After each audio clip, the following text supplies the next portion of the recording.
In example 4, we've got a graph here that has some areas labeled for us, and so we want to be able to answer questions about the integrals. Keep in mind that the areas above the x-axis are positive regions, and even though it only says 10 down here, since it is below the x-axis, we know that it's really a negative 10 value. Alright, so if I want to do the integral from a to b first of all, starting at a and going to b, that integral is going to be 12. I've just gone from a to b and found the area of that region. Okay. If I want to go from b to c, I'm going from b to c, the area of that region is the negative 10. It's below the x-axis, so its area is negative 10.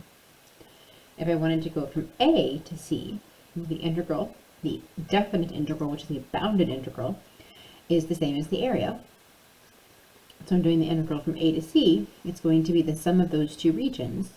So it's going to be 12 minus 10, or 2. If I do the integral from b to d, similarly, it's going to be negative 10 plus 8. So its area is going to be negative 2. It's net area. If we do the integral from a to a, so we find the area of a region that goes from a to a, it doesn't move. It stays on the same point, and so it won't have area. Its area will be 0. So going from a to a, the integral is going to be 0. Okay, so next, notice the difference between part A and part F. Part A goes from A to B. This one goes from B to A.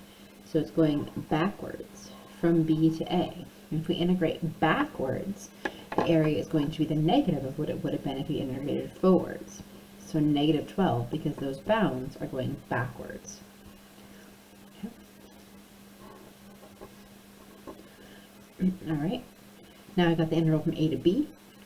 Excuse me. I already defined that as 12 minus the integral from c to d, and the integral from c to d was 8. So 12 minus 8. We can subtract those and we get 4. Sorry, 4 for the combined area. Then the integral from a to b of the absolute value of the function, and that's 12. It might be a more interesting question to ask what the integral from b to c of the absolute value is, because that one was actually negative. And so that one would again be just positive 10 instead of negative 10. This one, from a to b, it was already positive 12, and so the absolute value stays 12.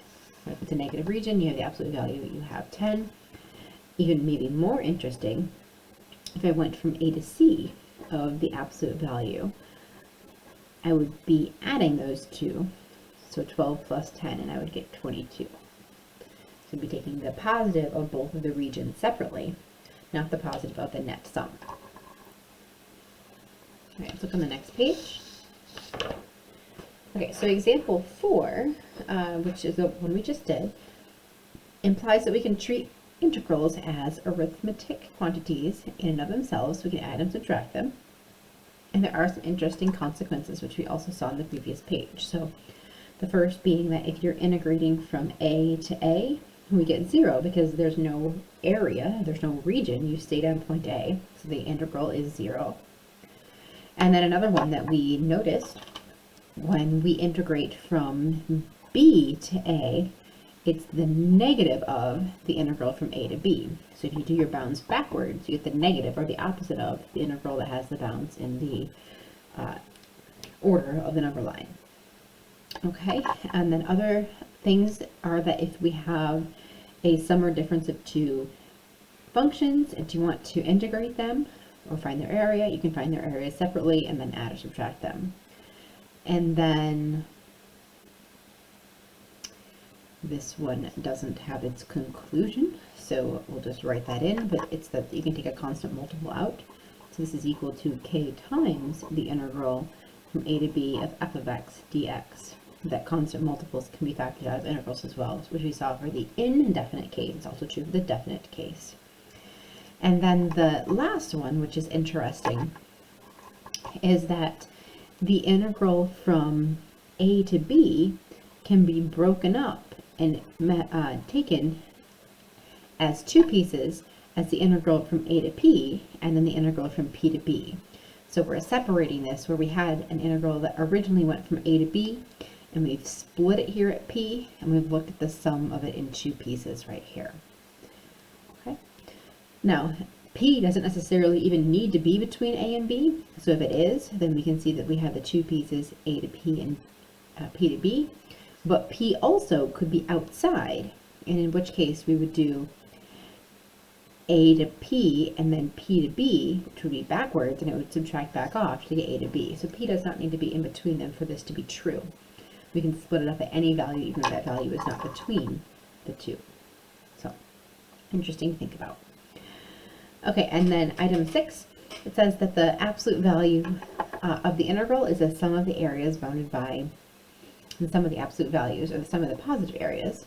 So if I look at this function and I wanted to find the integral of the absolute value function, I would first take the absolute value function, which would flip this piece to make it positive, and then it would take the area of both pieces. So it would do the areas separately, if they're both positive, and add them.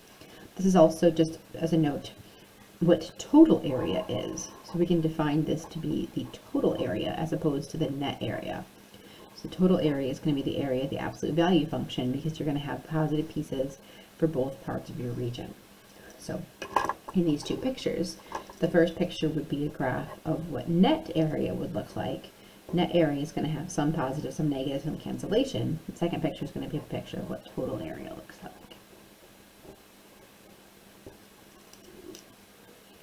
Okay, so there are some properties of the definite integrals.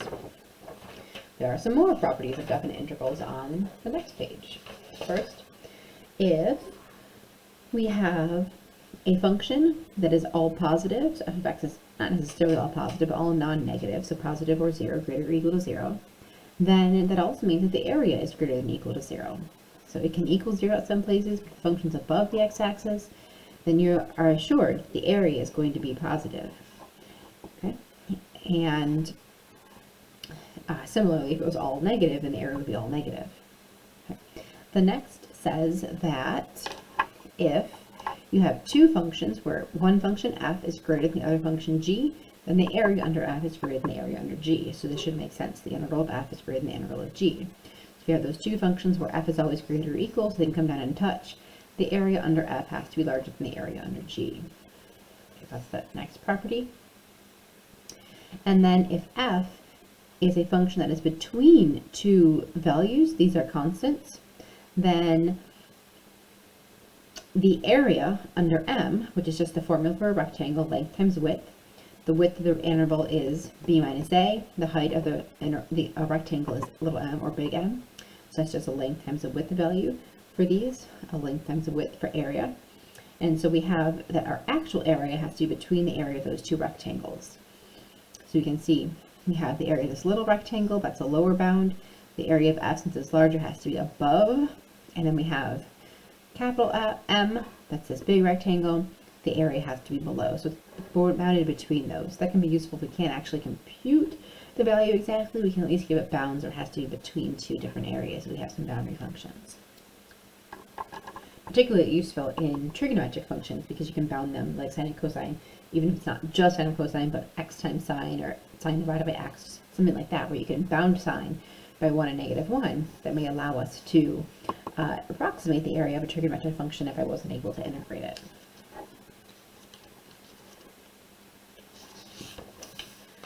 Okay, so we're going to put this one in the next video.